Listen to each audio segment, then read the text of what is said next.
1947 से काफी पहले ब्रिटिश भारत के अंतिम वायसराय लॉर्ड माउंटबेटन ने सभी रजवाड़ों को ये साफ कर दिया था कि स्वतंत्र होने का विकल्प उनके पास नहीं है। वे भौगोलिक सच्चाई की अनदेखी भी नहीं कर सकते थे। उन्हें भारत या पाकिस्तान में से किसी एक में मिलना ही होगा।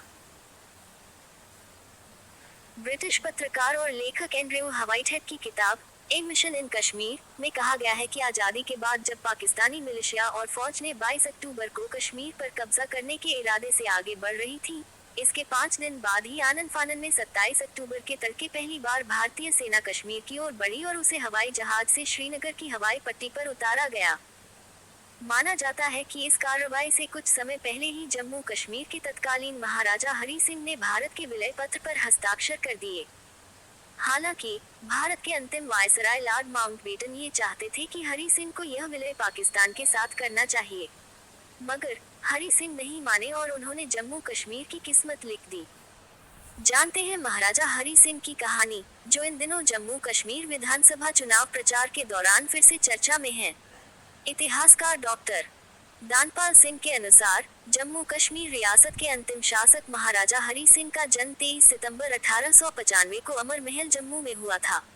वह महाराजा प्रताप सिंह के छोटे भाई राजा जनरल अमर सिंह के बेटे थे।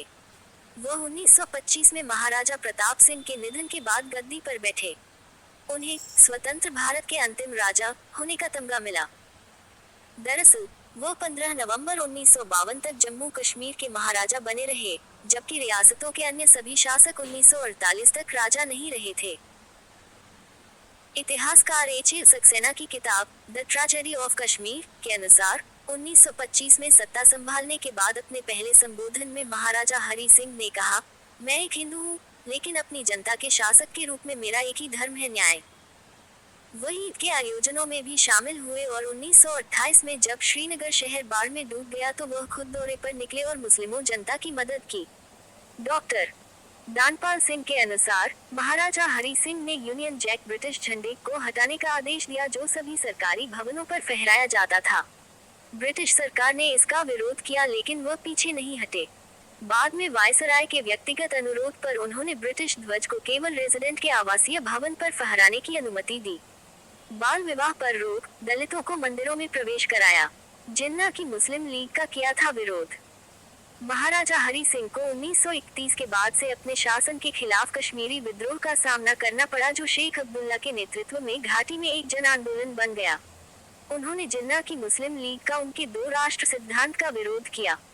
इसे लेकर शेख अब्दुल्ला ने उनका जमकर विरोध किया।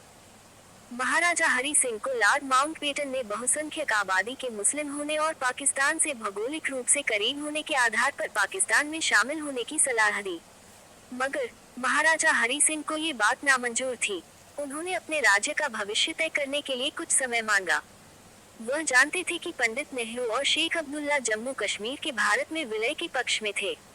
वह खुद भी इसके पक्ष में थे।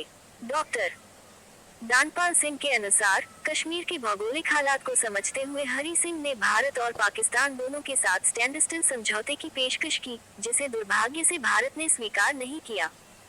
अगर नेहरू ने इसे स्वीकार कर लिया होता, तो भारत को किसी भी स्थिति के लिए तैयार रहने के लिए 2 महीने से अधिक का समय मिल जाता। इससे अक्टूबर 1947 में पाकिस्तानी हमले को टाला जा सकता था। 21 अक्टूबर 1947 को पाकिस्तान के आक्रमण के बाद उन्होंने भारत से मदद की अपील की। दानपाल सिंह बताते हैं कि हरि सिंह ने आखिरकार 26 अक्टूबर 1947 को इंस्ट्रूमेंट ऑफ एक्सेशन पर हस्ताक्षर किए।